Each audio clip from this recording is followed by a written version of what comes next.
যখন থিয়েটারের সিনেমাগুলো দেখি যে এরকম উপচে পড়া ভিড়, তখন আমার মনে হয় যে ইয়েস, একদিন বলেছিলাম যে পুরো পৃথিবীতেই দাপটের সাথে চলবে আমাদের সিনেমা, এবং এই ওভারসিজ কিন্তু এখন দাপটের সাথেই অফিসিয়ালি মুক্তি পাচ্ছে।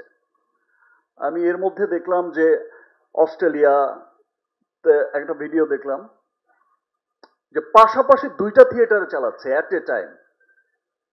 আমার যে লাস্ট সিনেমা গেল, তো সেটা দেখেই মনে হয়েছে যে ইয়েস, 100 কোটি যাবে, 100 কোটি যাবে ইনশাল্লাহ। রাফির সাথে যখন আমি কাজ করতে যাই, এই তো সেকেন্ড সিনেমা, আমি শুধু এক লাইনে একটা স্ক্রিপ্ট শুনি, এর বাইরে আর কিছুই শুনি না।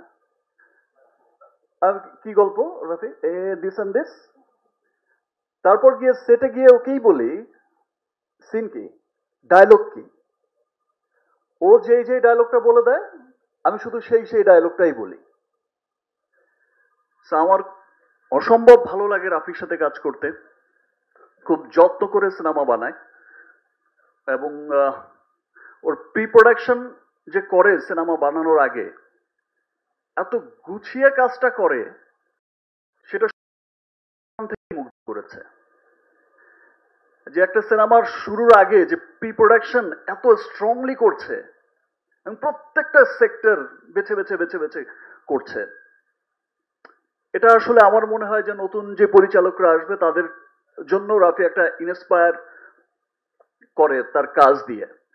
এবং আমিও বিশ্বাস করি যে ইনশাল্লাহ একদিন আমরা একসাথে মিলেই অনেক ভালো ভালো আরো ভালো ভালো ভালো ভালো কাজ করব, এবং ইনশাল্লাহ একদিন আমরা যেটা বললো যে বিশ্বজয়ী করব। আবারও সবাইকে অনেক অনেক ধন্যবাদ।